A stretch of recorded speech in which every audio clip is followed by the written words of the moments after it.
On October 1st, 1993, 12-year-old Polly Klaas Petaluma invited two friends for a sleepover. The evening proceeded smoothly until Polly's mother, Eva, was abruptly awoken by intense screaming.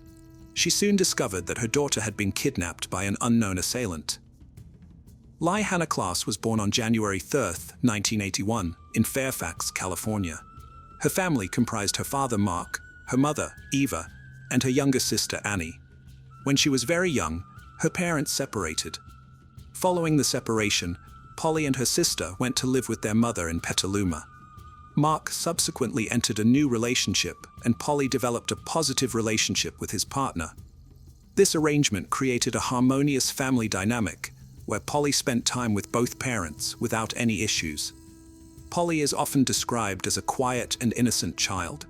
Although she had friends, she was generally shy. However, she found confidence in theater. Polly participated actively in school plays and various musicals organized by her community. Frequently cast in lead roles, her primary aspiration was to become a successful actress in musical theater. Furthermore, Polly had a fondness for sleepovers. She enjoyed having friends over and visiting friends' homes for such gatherings, a regular activity within her social circle. On October 1st of that year, when she asked Eva if two friends, Jillian and Kate, could come over for a sleepover, her mother readily agreed. That afternoon, the friends arrived at Polly's house and spent the evening there quite contentedly initially. At around 9:45 p.m., Eva decided to go to bed due to a severe headache. Informing the girls of this decision and asking them not to hesitate waking her if necessary, she took 2 sleeping pills and fell into deep sleep shortly thereafter. It was past 11 p.m. when Eva was startled awake by the screams of her daughter's friends. Both girls informed her that a man had broken into the house and taken Polly. Eva immediately contacted the police and checked on her other, Annie, who appeared unaware of the commotion. When authorities arrived, they began questioning Polly's friends.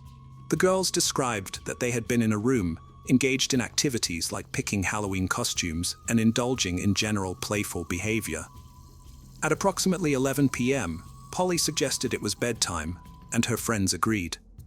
She mentioned fetching an inflatable bed she prepared with her mom so they could all sleep together. Upon opening the bedroom door, they were confronted by a man brandishing a knife. The man did not conceal his face with a mask. Initially, due to the proximity to Halloween, the girls mistook this for a prank and laughed. Realizing it wasn't a joke, they became frightened as the man grew angry at their laughter. He forced them into another room and tied their hands and feet. Inquiring who resided in the house, they all identified Polly as the inhabitant. The intruder then removed pillowcases from nearby pillows, placed them over Jillian and Kate's heads, instructing them to count to 1,000. He assured them he was taking Polly for a brief period, but would bring her back soon. After determining that their captor had left, Jillian and Kate attempted to free themselves. This effort lasted around 30 minutes. Once free, they rushed to inform Eva about Polly's abduction. They relayed this entire sequence to the police and provided a detailed description of the suspect, since he didn't hide his face. This enabled officers to create a sketch of the individual for immediate investigation. Evidence at Polly's residence was sparse. Footprints noted were from Polly, her family, and recent visitors only. However, fibers found on the carpet differed significantly from those within Polly's home. These fibers were later identified as originating from automotive carpeting material. Police examined vehicles associated with individuals known to be at the house recently, yet found no match with these fibers, leading them to conclude that they belonged to the kidnapper's vehicle. A palm print was also discovered, but couldn't be thoroughly analyzed due to technological limitations at that time. This detailed account provided critical insight for law enforcement's pursuit of justice in identifying and apprehending Polly's abductor. Back in 1993, advancements in fingerprinting, DNA analysis, and other forensic techniques were not what they are today. As a result, the found palm print with any database was not feasible at that time. However, the print was preserved for future comparisons with potential suspects. In Polly's room, another piece of evidence, a fabric that seemed to be silk, was discovered. It looked like it had been cut scissors from a garment and had a distinctive pattern's length. Police believed this could aid them in future investigations. Additionally, a hair belonging to an unknown individual was found. Although DNA analysis techniques existed then, they were not yet developed enough to be effectively utilized. The search for Polly became one of the largest searches conducted in the United States up to that point. Around 4,000 volunteers joined the efforts, combing through neighborhoods near her home, vacant lots and large estates in the vicinity. Police attempted to identify drivers who resembled a sketch of the suspect, but were unsuccessful. Officers aimed to find Polly within 24 hours of her disappearance, because finding her alive would become increasingly difficult after that period. The FBI was involved to assist with the investigation, launching their efforts to locate her as quickly as possible. Despite their best efforts, days went by, and hope of finding Polly alive started to wane. Police questioned neighbors about any unusual activity on the night Polly was abducted. Several neighbors reported seeing an odd man wandering around the area, but they did not suspect he would kidnap someone from a neighbor's house, and thus did not alert emergency services. When police shared a sketch, based on descriptions from Polly's friends with these neighbors, they all confirmed having seen the man. Officers also spoke with all the teachers and staff at Polly's school. They aimed to find out if anyone knew the man or had any information regarding Polly's disappearance.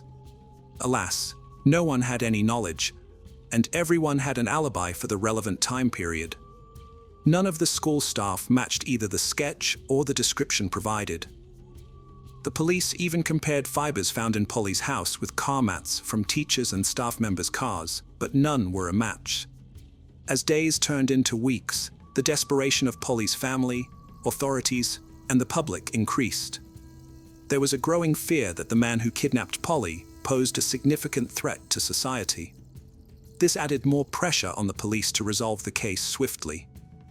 A reward of $200,000 was offered for information leading to Polly's whereabouts, sponsored by actress Winona Ryder, who held a press conference urging for Polly's safe return. The Polly Klaas case had another peculiarity. In 1993, internet use wasn't widespread nor utilized by law enforcement for search operations or information dissemination. However, 3 California residents took it upon themselves to leverage this new technology for the search effort. They posted pictures of Polly, sketches of her kidnapper, and reward details online. Their efforts eventually reached an estimated 25 million people in the US via various internet forums and communication channels. While the FBI hoped this would be pivotal in their investigation, it didn't yield significant leads. Despite heightened publicity and numerous tips, investigators lacked solid leads. Weeks elapsed since Polly's kidnapping. Frustration grew among investigators as they were unable to identify the kidnapper or obtain a DNA match from evidence collected. This sense of helplessness persisted until receiving an unexpected phone call, a turning point that held promise but quickly evaporated into uncertainty. Mark Klaas received a call from someone claiming to be his daughter Polly. The girl stated she was at a hotel and that her captor had just stepped out briefly, giving her a chance to reach out. Unfortunately, the call was abruptly cut short before any additional details could be gathered. Mark promptly went to the police to inform them about the situation. At that time, the FBI lacked advanced tools to trace previously made calls. Consequently, they waited for another call, hoping to trace it. A few hours later, a second call came in from the same girl who had first spoken to Mark. After receiving this call, the police traced it and were surprised when it led them not to a hotel, but to a residential neighborhood.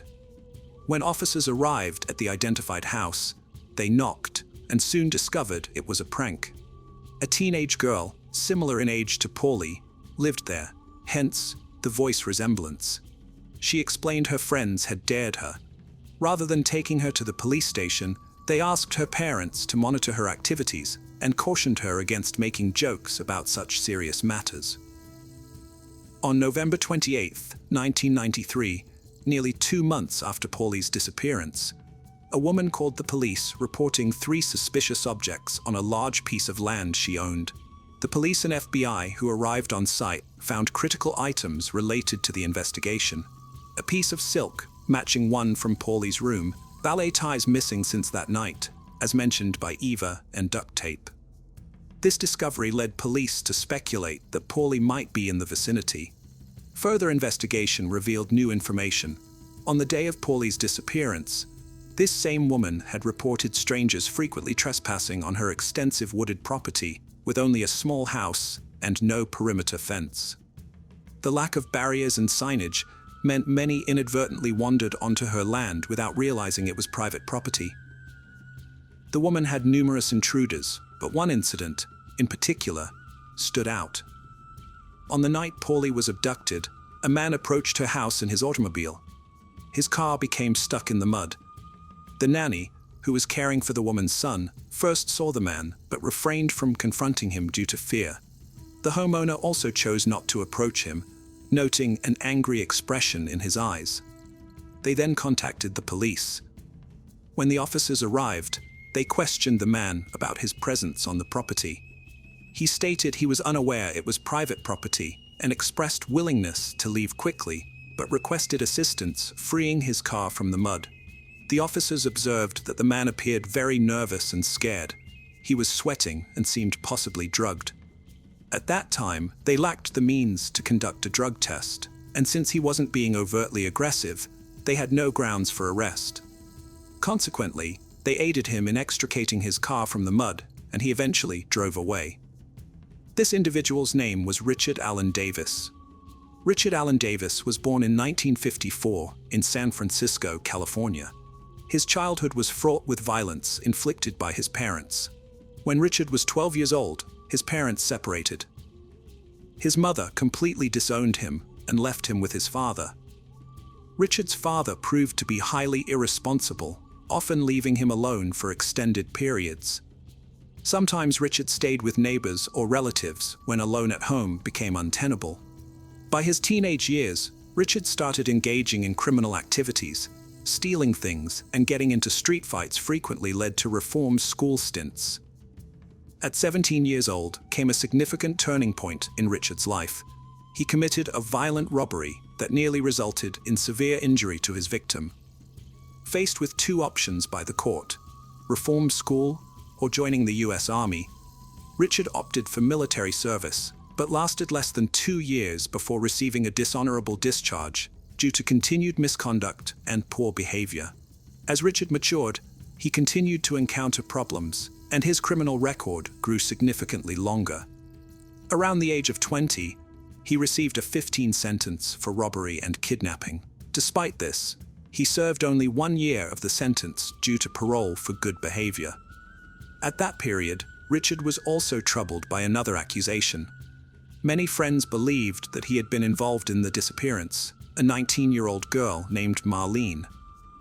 Although the police concluded that she had left voluntarily, her close friends were convinced Richard had a role in her disappearance after they attended a party together.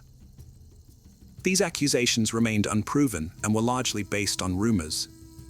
When Polly disappeared, Richard was on probation and did not have a specific address.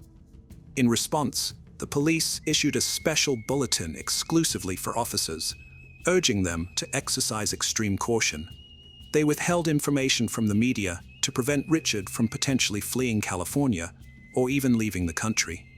Ultimately, on November 13, 1993, Richard was arrested while driving under the influence of alcohol following a routine traffic stop by an officer.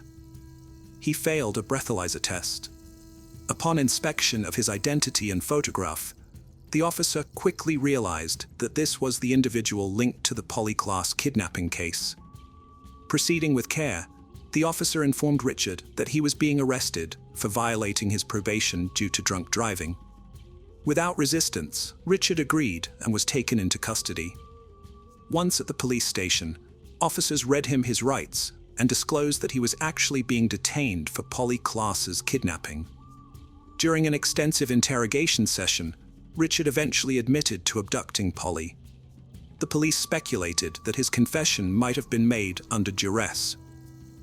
Evidence collected included his palm print, which matched one found at Polly's house perfectly.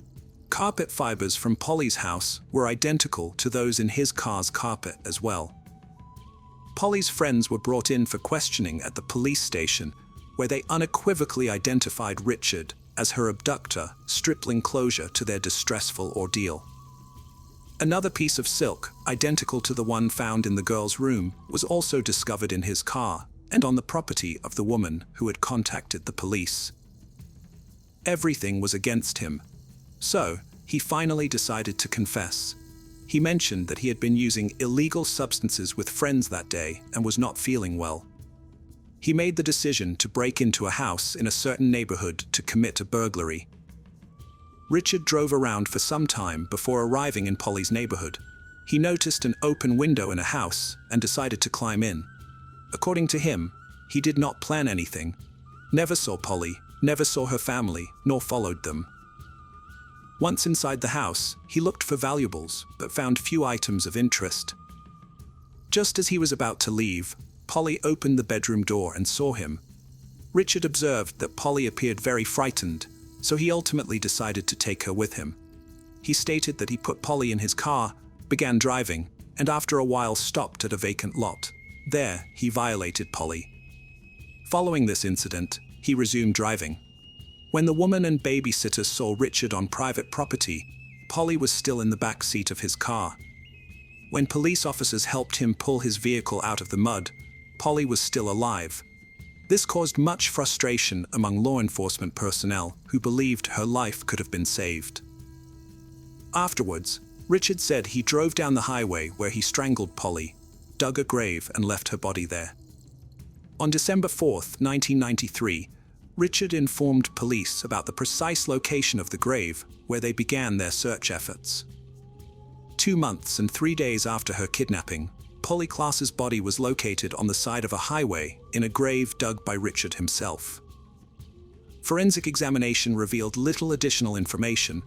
It confirmed that strangulation was indeed the cause of death, as stated by Richard. Further details could not be determined with precision. However, it is understood that her death occurred roughly around the time she disappeared.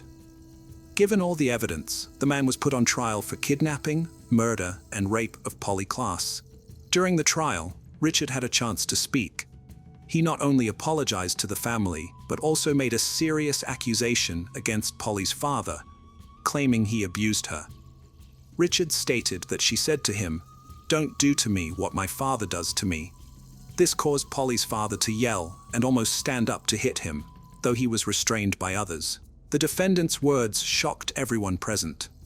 Not just because of his accusation and lack of genuine apology, but also because no one believed Polly's father had done such things.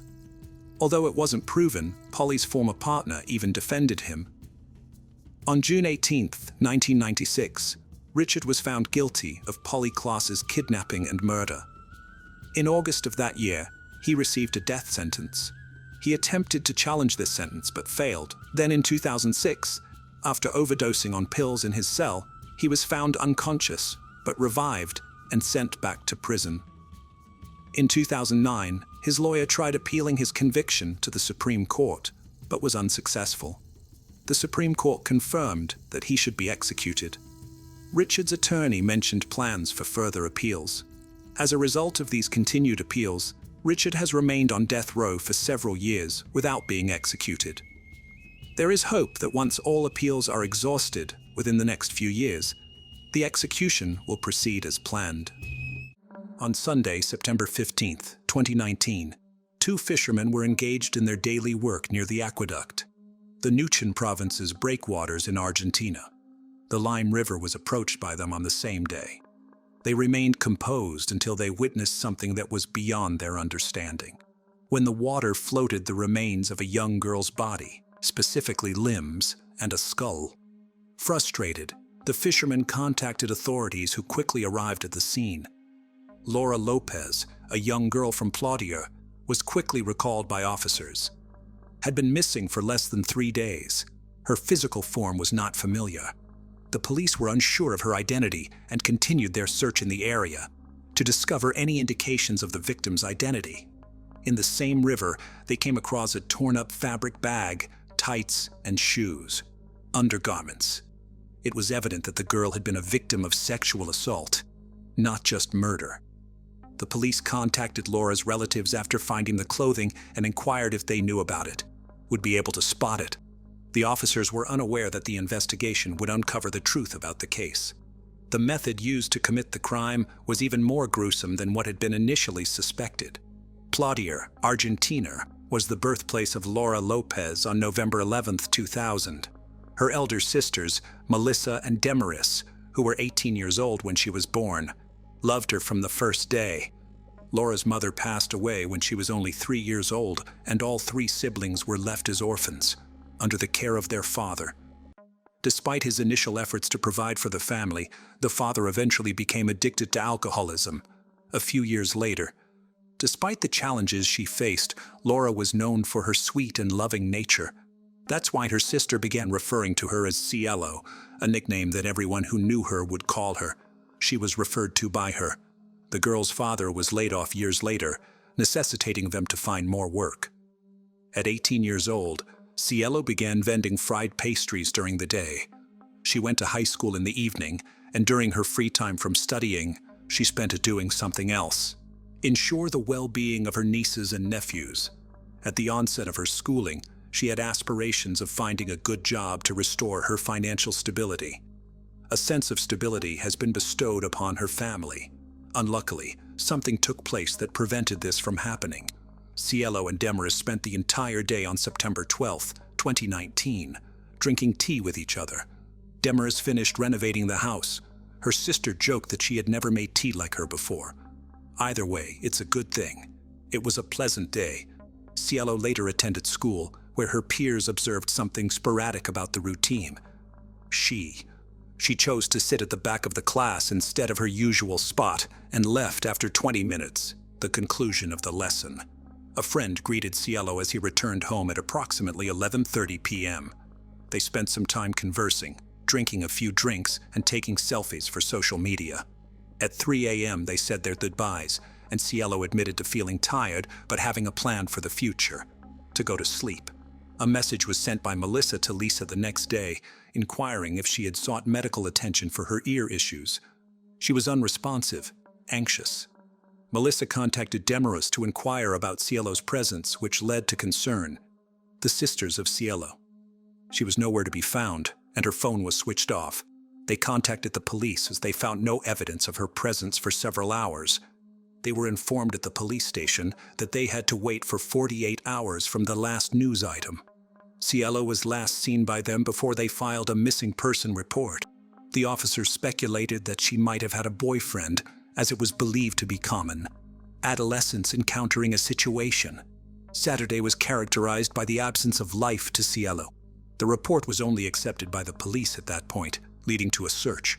Sadly, it was already too late. The Lemay River's breakwater area was the location where 2 fishermen were working on Sunday the 15th. Platier is just 15 kilometers away from where Cielo calls home. They remained composed until they encountered something that caught their attention. A young girl's body, including limbs and a skull, was said to be found floating in the water. They promptly informed the authorities about this. Upon arrival, the officers observed that the brutality had been extinguished with great force. The body is the subject of discussion. It was apparent that the person in question had a thorough understanding of knives. The search for clues in the area was ongoing, with detectives still searching for any leads. The individual affected. A fabric bag, leggings, and underwear were discovered in the same river, but completely destroyed. They came across 2 rings while conducting their search. Finally, officers searched the riverbed and found a blood-stained knife. Cielo's family was soon referred to by them. Demaris spotted the attire upon her arrival at the location, and without hesitation, she took action. Without hesitation, she confirmed that it was her sister's property. The fishermen discovered Laura Lopez's limbs and skull in the shallow waters downstream from where they accidentally found her. The discovery of a young woman's body in Lemay River was made by firefighters around 11:30 on Monday. It had already been entrusted to the Forensic Expert Corps for examination. The autopsy was performed by Dr. Carlos Gordillo. He ascertained that the death was caused by a severe blow to the head, leading to internal bleeding, a throbbing of the brain. A blow to the back of her head caused her to become unconscious. Cielo endured 2 to 4 hours of agony.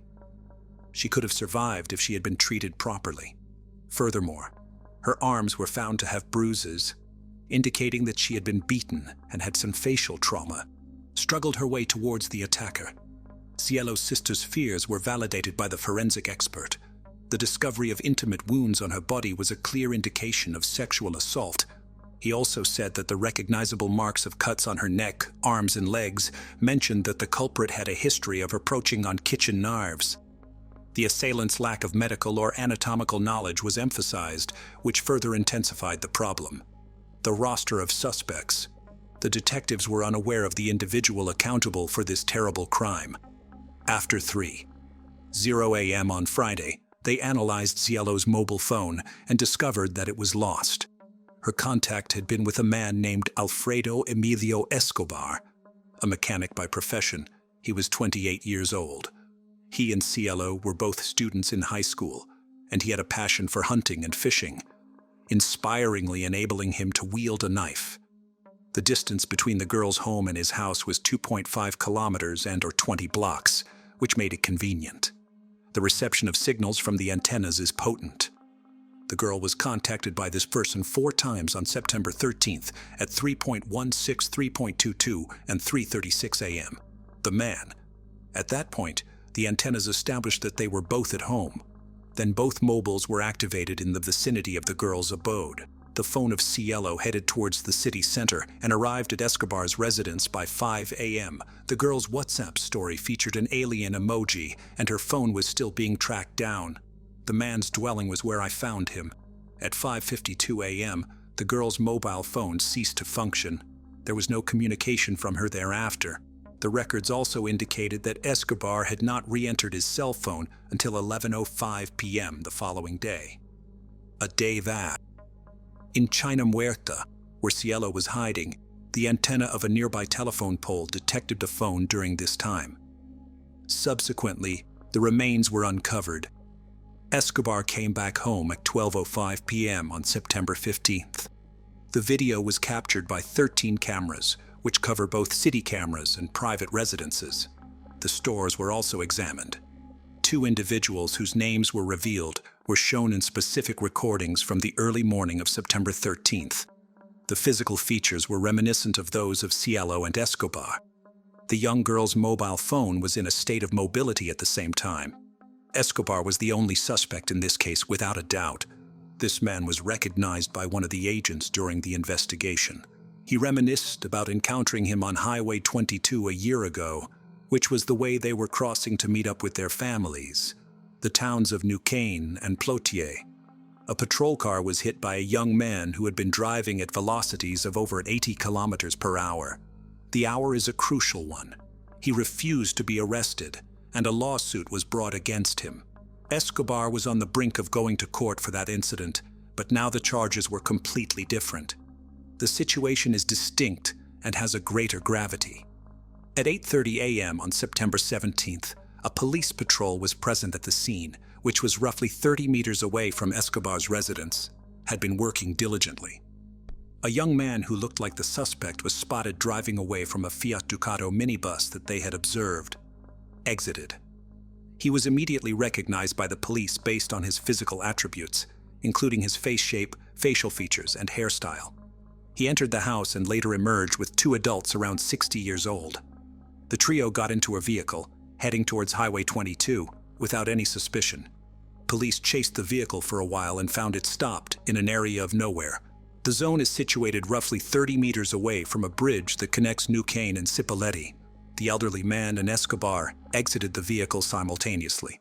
The police proceeded to ask for identification. Escobar was accompanied by his father and another man, while his mother was in the car. It was evident that they were attempting to escape the city. The young man did not hesitate to undergo the procedure but was visibly anxious. Shortly after, Escobar was brought to the police station and his vehicle was seized. Following that, he was subjected to a medical examination. The examination revealed swollen areas on the knuckles of his right hand's fingers, consistent with the use of a punching hand. He sustained cuts and bruises on the palm of his right hand. Cielo's death occurred on the same day as a few days before.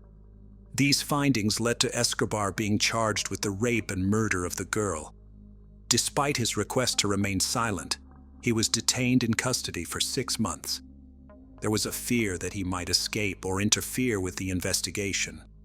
On September 1st, the first search warrant was issued at the Estrada Street residence, the location where the Escobar family made their home. The property was sizable, incorporating a construction site and 2 buildings in the back. Upon entering the sleeping area where Escobar was present, officers discovered fingerprints on the walls. The use of luminol to check them resulted in the discovery of bloodstains. A cloth stained with blood was also found by officers during the search. The situation worsened as they walked to the building that was behind the residence. Crumpled vegetation was found to have blood spots. Blood was also present on the gates, the right handle of a cart, and on one end of an infrared emitting device. A device. It was in this place that the blow that caused Cielo's death occurred, as could be seen. The search team found bloodstains at the location and then examined samples for comparison. The blood of the girl and Escobar was present. The fluid found on Cielo's body was also examined through DNA analysis. The lawyer representing Escobar stated that rape charges should not be brought up until the outcome is determined. We were seized. Nonetheless, the outcomes were achieved in a short time frame. The Ministry of Health Central Laboratory scrutinized the samples collected during the outbreak. The victim and accused's genetic profiles are matched in the search. At the time of his arrest, Escobar was wearing sneakers and a knife was discovered at the river's bottom. They were also examined. Cielo was found to have DNA matching on both items. The victim's genital area was examined using 3 swabs. Escobar's DNA was compatible with one of them. As a result, investigators could already be certain that this individual had sexually assaulted the victim. The girl was killed, dismembered, and disposed of the corpse. The confirmation was made by law enforcement officials during a press conference on September 21st. Prosecutor Juan Agustin Garcia said he believed Escobar was guilty of the crime. He accused Cielo of murdering him to cover up his rape and stated that he could be prosecuted in the event of a guilty verdict, could be sentenced to life in prison. Similar to this, more evidence was still required. Technology played a significant role in Escobar's discovery, even though he did not plead guilty. The court ordered the seizure of his mobile phone, and he was required to furnish the access code. Scrutiny. Despite having Cielo as one of his contacts, it was discovered that he had removed her from the conversation on the night. The disappearance of her. The victim's call history was deleted by him, but their social security number was not removed. Dialogues with the media. The suspect's actions on September 11th, 12, and 13 were also revealed during the investigation. Visited the social media site to check out pictures shared by Cielo. Escobar maintained his innocence despite the evidence against him. Nevertheless, the evidence indicated that he was accountable for the murder. Ultimately, a conclusion was reached concerning the events that transpired on the night of the crime. On September 12, 2019, Cielo departed from school at approximately 8 p.m. After spending time with a friend, she stated that she was tired and would go to sleep. Sleeping is the purpose of this. She was contacted by Escobar at 3:40 in the morning, and they started a conversation. She and him were not friends, but she agreed to meet him, and they went back to his house. The events that occurred inside the house remained unanswered. Nonetheless, the research indicates that Cielo refrained from having personal encounters with Escobar. In a fit of rage, he sexually assaulted her. He took his own life out of fear that she might report him to the authorities. He escorted her to the backyard hitting her on the head twice. Cielo was alive at that point, and Escobar acted cruelly by hiding her body for several hours. In order to avoid being caught unawares, he also shut down his phone. Cielo's body had been lying in the shed for almost a day, and she passed away due to the injuries. The body was dismembered with a sharp knife that Escobar had hidden in his kitchen. He loaded the body parts into his Fiat Ducato minibus and drove for 15 kilometers to reach his destination, the area where the breakwaters are located. He came back to the location and turned on his phone, feeling relieved and contemplating. The conclusion was reached. This case has become a public concern for the entire city. Neuquén has strongly denounced the accused. The statement made by Escobar's younger sister, who is 23 years old, was the most powerful. She posted a message on her social media profile that addressed both her brother and the victim. The publication was met with a range of responses. Some people sympathized with her situation, while others accused her of complicity. In the midst of these assaults, the girl requested that Cielo and her team remain attentive. Her family is a part of it. Melissa subsequently got in touch with Escobar's sister, expressed her gratitude for the message, and requested an explanation. It's time for people to cease attacking the girl since she has no history of harm. The criminal case was immediately pursued by the prosecution. The initial court proceedings were conducted in the Provincial Legislative Assembly. According to the Neuquén prosecutor, Escobar was fully responsible for his actions. The girl was allegedly killed through gender-based violence, in addition to other charges, the act of rape. In the same hearing, professionals who were involved in the examination of the attire discovered in that case. The river, in conjunction with the remains and evidence found in the man's house, provided their testimonies. Florencia, Cielo's closest friend, was the most unexpected. She stated that Escobar had been sending messages to the victim for several months, inviting her to join him, to socialize and enjoy a drink. Despite this, they had never met before. She stated that she had been acquainted with him for 5 years and was aware that he didn't have it, a highly commendable standing. Parties at Escobar's house had been a regular occurrence over the years. The house was strewn with alcohol and psychoactive substances. Intimate liaisons were openly shared by couples. According to Florencia, she had advised her friend against dating Escobar on multiple occasions. The girl consistently replied with a refusal to respond and an inability to reply to his messages. The defense questioned why she had not suggested blocking Escobar's number. In response, Florencia stated that her friend had made the decision and she didn't want to dictate anything. Her life. They exhibited the girl's surveillance camera footage while she was on the stand, the day that Cielo went missing. They exhibited her a recording from Ear at 4 a.m., which showed 2 individuals standing on opposite sides of the screen, individuals heading towards the central district of the city. Florencia reluctantly acknowledged that it was Cielo. She affirmed that her sneakers, jacket, and walking style were unmistakable. The girl also recognized Escobar.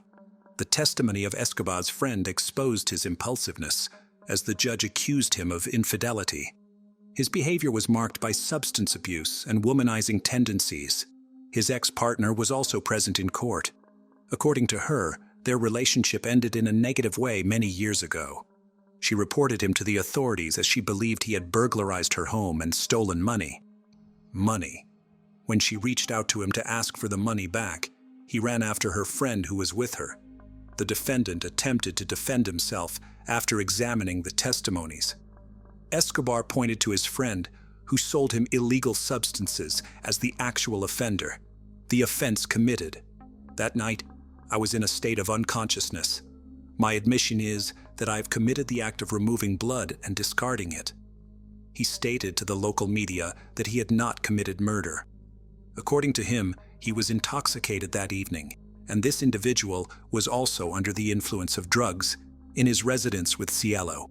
After hearing a scream from one of the rooms, Escobar immediately went to investigate. Had taken place. The blood was visible, and he proceeded to clean it up. He aided his friend in disguising the body. He expressed gratitude towards them for allowing him to share his supposed story at the end. The truth is what matters most. Despite the lack of evidence, this statement was not validated. Escobar was the lone suspect. The prosecutor stated in his closing argument that this man exploited the fact that they betrayed the victim's trust by being somewhat familiar with her. He orchestrated the cruelness of his behavior and the gruesome method of disposing of the remains. Alfredo Emilio Escobar received a unanimous verdict after the jury deliberated for only 40 minutes, convicted of raping and murdering Laura Cielo Lopez, aged 18. The charge that the latter one was brought up was made worse because it was aimed at hiding the attack. The issue of gender violence was a part of it. Due to these reasons, he was given a life sentence with no chance of release. The Cielo Lopez law, which was passed by the Neuquén provincial government, has been in effect since then. Strive to eradicate violence against women. All ages, including students and teachers, are required to receive training on gender violence. Fortunately, he was not forgotten, and a life sentence is reassuring. The victim cannot be brought back to life by involving society and the family, as per Marcelo Henriques, the family's lawyer in Velasco. The conclusion of this harrowing tale is: born on April 15, 1952, in Hamilton, Ohio, Donald Harvey was the oldest of 3 children. The boy, with his big brown eyes and curly hair, was lovingly called Donnie by his parents, Ray and Goldie Harvey. Shortly after his birth, the family moved to Boonville, Kentucky, a small community nestled away on the eastern slopes of the Appalachian Mountains. There, Ray worked as a tobacco farmer, while Goldie tended to the children and home. While the couple was struggling from extreme poverty, their marriage began to fall apart. Despite a rocky relationship, they were loving and nurturing to their 3 children. Although Donald was a quiet boy who mostly kept to himself, he apparently had shown no signs of any abnormality. Perhaps the seed of his sadistic and twisted mind was sowed long ago in his past. According to some reports, Donald was abused and assaulted by at least 3 different men between the ages of 4 and 20. One of them was his own uncle on his mother's side. Another one, older neighbor, who offered Donald money at the age of 18. Donald claimed that he was assaulted by his then roommate, Randy White. Though a traumatic past is no excuse for heinous crimes, it might be a point of discussion for psychologists and criminal profilers. In school, Donald always seemed to be a loner and antisocial. He rarely participated in extracurricular activities, opting instead to read books. While this got him good grades, it also earned him a reputation for being the teacher's pet, which led to teasing. Following his graduation from Sturgeon Elementary School, Donald entered Boonville High School in 1968. Despite his good scores, he rapidly became bored with a daily routine, which prompted him to drop out. He later received a diploma from a correspondence school out of Chicago and got his GED the following year at the age of 16. Having no future aspirations, Donald didn't know what he would do with his life at this point. He eventually relocated to Cincinnati, Ohio, where he managed to secure a job at a local factory. Donald was doing well in his job until the work dried up at the plant in 1970, and he was eventually laid off. A few days later, his mother called him and asked him to travel to Kentucky and visit his ailing grandfather, who was recently placed in Nursing Out Hospital in London, Kentucky. He had no idea that agreeing to his mother's request would forever change the course of his life. While visiting his ill grandfather every day, Donald formed a trusting bond with the hospital workers. In fact, they liked him so much that he was offered a job at the hospital. It was here that a terrifying journey of madness and mayhem began, which would go on to last nearly 20 years. Donald's true motive for wanting to work as a nurse's aide might not even be known. However, some people believe that he was desperate to earn money after losing his previous job. He was not a trained nurse or doctor, but the hospital staff had full faith in him. Donald's duties required him to spend hours along with patients, including changing bedpans, inserting catheters, and passing out medications. While looking after the patients was by no means an easy job, Donald's first few weeks at the hospital were uneventful. That is, until one incident with an elderly patient snapped something within him, a disturbing beginning to an unfathomable string of events. It was May 31, 1970, and Donald was taking care of an 88-year-old stroke victim, Logan Evans. During an evening shift, he walked into a private room to check on the elderly patient, and Mr. Evans rubbed feces in Donald's face. Although the patient was most likely not in his right mind following his stroke, the incident angered Donald so much that he lost all control. The next thing he knew, he was smothering the elderly man with a blue plastic bag and a pillow. Once Evans was motionless, Donald listened to his heart rate with a stethoscope to make sure that he was dead. He then disposed of the plastic bag and cleaned them up, dressing him in a clean hospital gown and showering before notifying the nurses. After this incident, no eyebrows were raised and no questions were asked. I went to fall back to sheet. He covered me in stool within his hand and was smelling to death. That having to do that with a pillow. As a predator who just got his first taste of blood, Donald's thirst for killing only grew. The very next day, he was looking after another elderly patient, 69-year-old James Tyree. Donald, it seems, used the wrong-sized catheter on him. Tyree initially let him proceed, but then yelled at him to take it out. Donald used the heel of his hand to control him until he vomited blood and died due to an air embolism. Again, no suspicions were raised. As no one detected foul play in his first two murders, Donald became more carefree. Just 3 weeks after committing his first murder, he cut off the oxygen tank of 42-year-old patient Elizabeth Wyatt. This was the beginning of his mercy kill, as he would call his killings later. He claimed he was aware that she was praying to die, and even told him she wished she could die. So he killed her to end her suffering. 4 hours later, a nurse found her dead. Again, no one questioned Donald.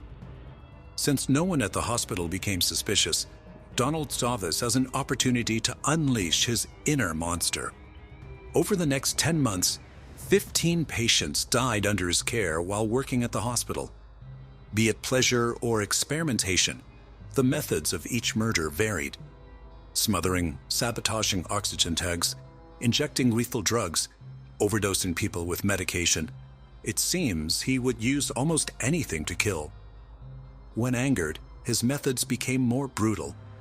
On one occasion, after an argument with a patient, Donald snuck into the patient's room and inserted a coat hanger through his catheter, puncturing his bladder and bowel.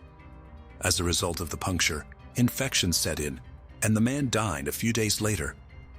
Despite this brutality, Donald always considered these killings to be merciful. The self-proclaimed angel of death wanted to play God with the lives of the vulnerable, cloaking his monstrosities in a warm blanket by giving them the title Mercy Killings.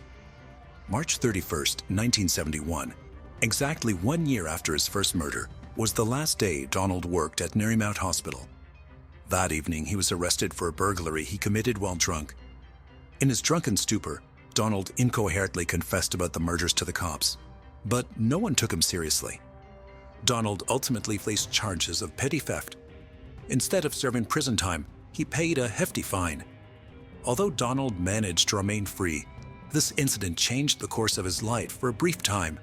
For the next few months, Donald tried to get his life back in order and eventually found work as a part-time nurse's aide at Cardinal Hill Hospital in Lexington.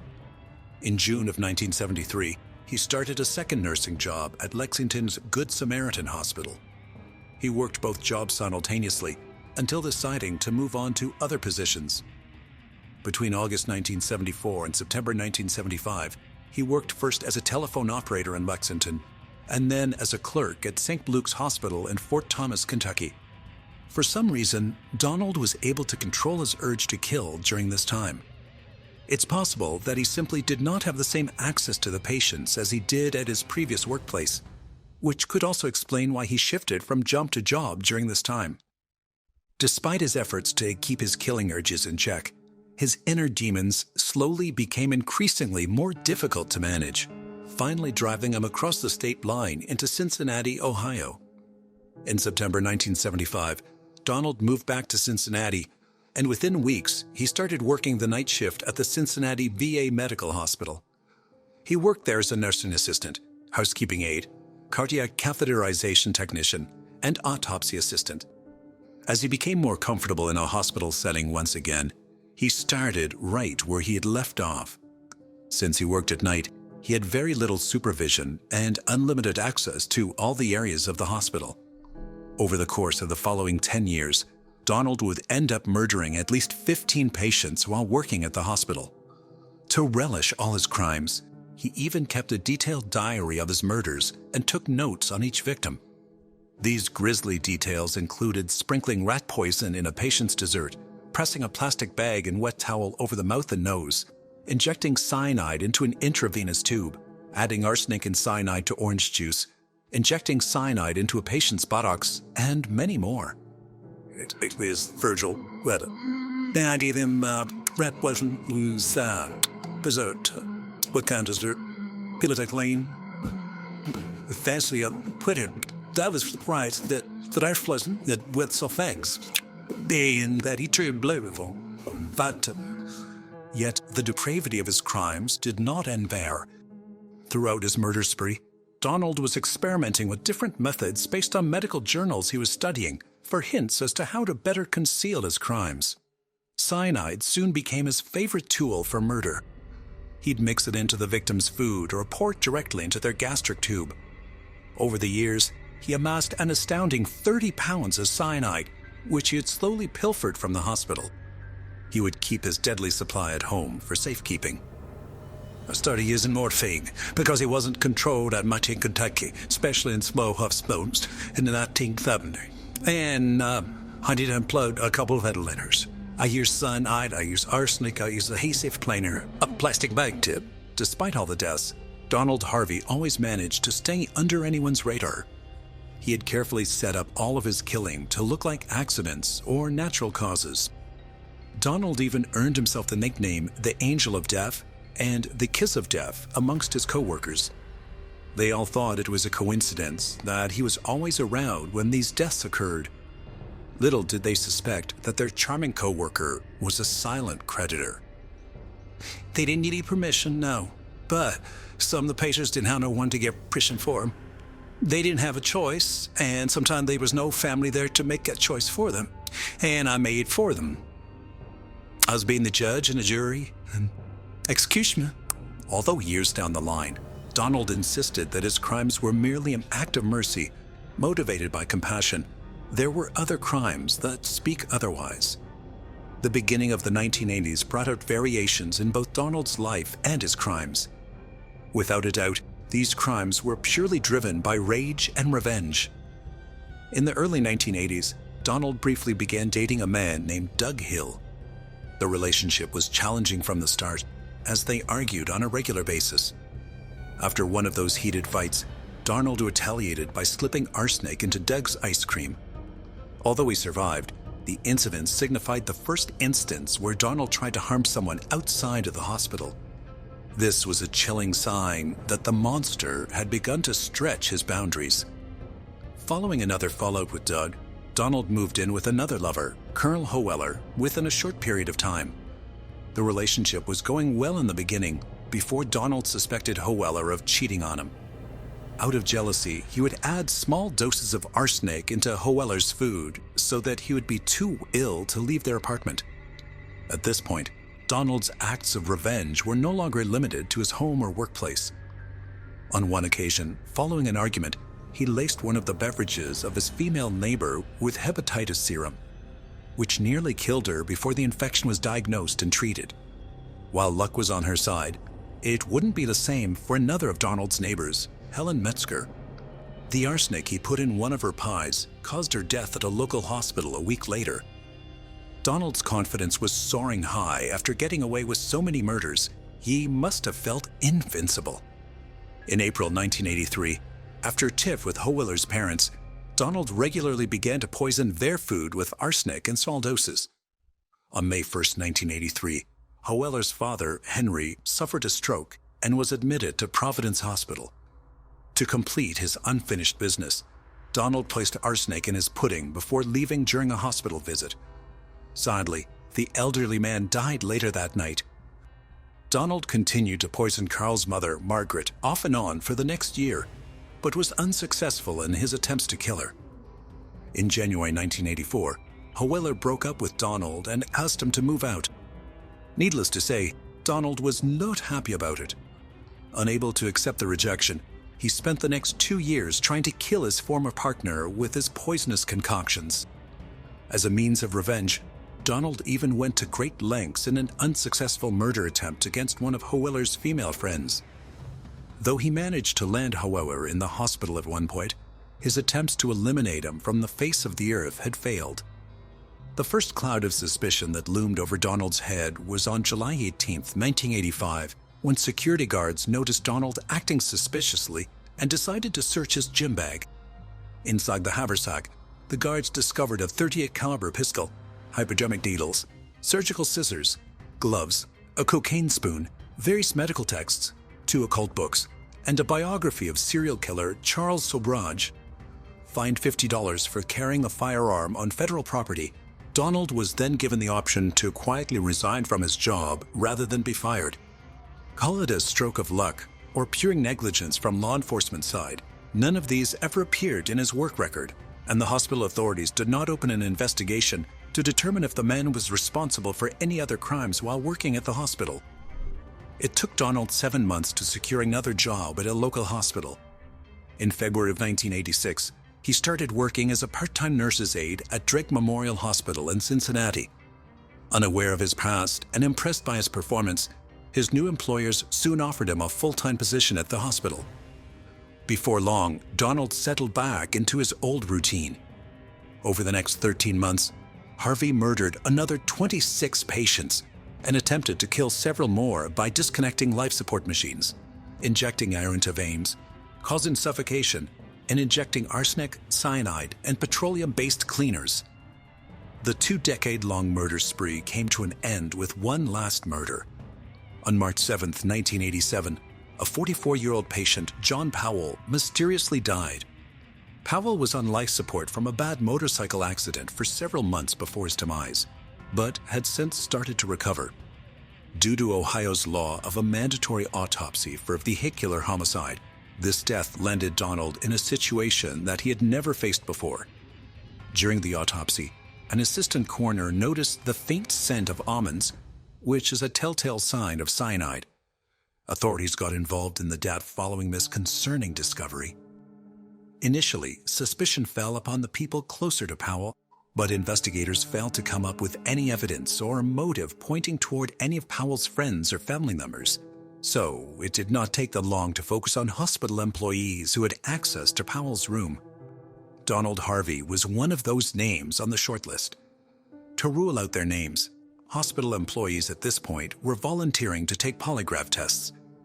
Donald also volunteered to take a test and even bought a book on how to beat lie detector tests. But eventually, he did not go through with the test and called in sick on the day of his scheduled appointment. If this was not concerning enough, investigators learned about his questionable partner from the VA hospital, as well as his notorious hospital nickname, Angel of Death. Given the numerous unusual deaths that seemed to surround him, authorities began to focus their entire investigation on Donald. He was brought in for questioning.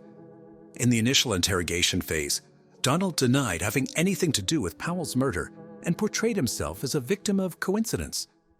It was only after hours of questioning and playing a bit of good cop, bad cop that he finally confessed to having put cyanide in John Powell's G-tube.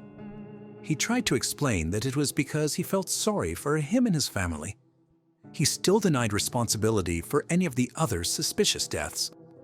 Donald was taken into custody while investigators began to look for other evidence. On August 11, 1987, Donald Harvey, 35 at the time, sat down with investigators and confessed to committing 33 murders over the previous 17 years. The number grew to 70 in total as the days passed. Investigators wanted Donald to be checked for his mental state before his claims were taken to be accurate, as they were doubtful of the numbers Donald provided them. Justice Center sat down with Donald, and I said, "Have you killed more than one person?" And I asked him to tell me how many people was killed. And he said, "You don't understand, I can only estimate." And I told him to, in his mind, pick a number that he knew it could not possibly go beyond. He said 70, following several psychiatric tests by numerous experts. It was determined that Donald knew the difference between right and wrong and was able to conform to the conduct of the law. Hence, he was sane and confident. In November of 1987, Donald Harvey was sentenced to 8 life terms plus 20 years for the murders in Marymount Hospital.